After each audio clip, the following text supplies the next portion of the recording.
ரயிலில் ஏறச் சென்ற இளைஞரின் கையிலேயே வெட்டி சாய்த்து நடைமேடையை இரத்த மேடையாக்கிய கொடூர சம்பவம் தென்காசியை திடுக்கிட வைத்துள்ளது.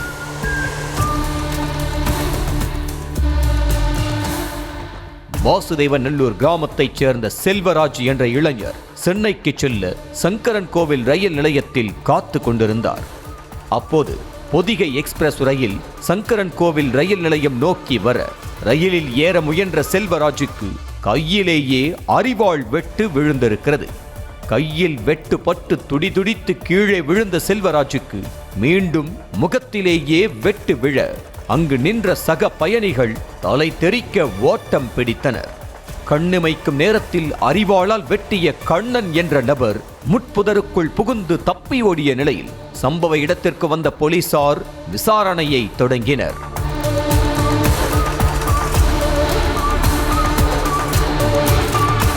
தோளில் மாட்டிய பையை கூட கழற்றாமல் கையிலும் தலையிலும் வெட்டுப்பட்டு இரத்த வெள்ளத்தில் கிடந்த செல்வராஜை போலீசார் ஸ்ட்ரெச்சரில் வைத்து தூக்கிச் சென்று மருத்துவமனைக்கு அனுப்பி வைத்தனர்.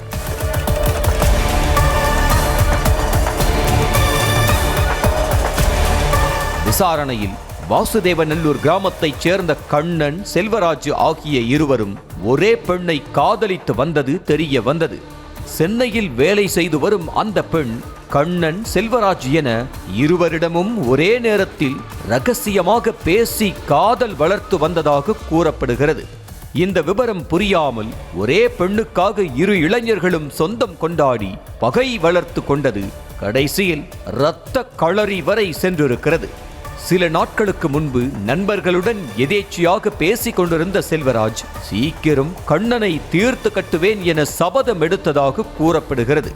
இந்த தகவல் கண்ணனின் காதுகளுக்கு செல்ல அதற்கு முன்பாகவே செல்வராஜை தீர்த்து கட்ட கண்ணன் முடிவு செய்ததும் தெரிய வந்துள்ளது.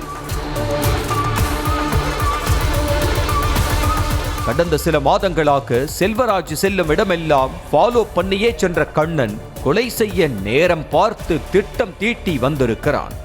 சம்பவத்தன்று ரயில் மூலம் செல்வராஜ் சென்னை செல்வதை அறிந்து கொண்டு சங்கரன் கோவில் ரயில் நிலையத்திற்கு அரிவாளோடு வந்து பயணிகளோடு பயணியாக காத்திருந்துள்ளான்.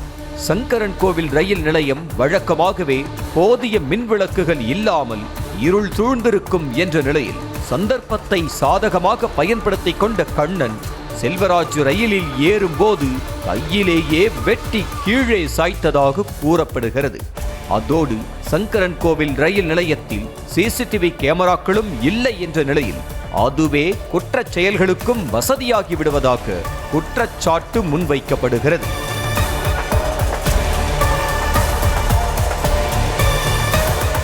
செல்வராஜை வெட்டி சாய்த்து விட்டு தப்பி ஓடிய கண்ணன் அச்சரம்பட்டு என்ற கிராமத்தில் உறவினர் வீட்டில் பதுங்கியிருந்துள்ளான். செல்போனை ஸ்விட்ச் ஆஃப் செய்து வைத்திருந்த கண்ணன் உறவினர் வீட்டில் பதுங்கிய தைரியத்தில் செல்போனை ஆன் செய்திருக்கிறான். அப்போது செல்போன் சிக்னலை வைத்து கண்ணனின் இருப்பிடத்தை கண்டுபிடித்த போலீசார் 3 மணி நேரத்திலேயே சுற்றி வளைத்து கைது செய்தனர். தப்பியோடும் அவசரத்தில் அரிவாளை முட்புதற்குள் கண்ணன் வீசிவிட்டு சென்ற நிலையில் அந்த இடத்தில் வைத்து கொலைக்கு பயன்படுத்திய ஆயுதத்தை தேடி வருகின்றனர்.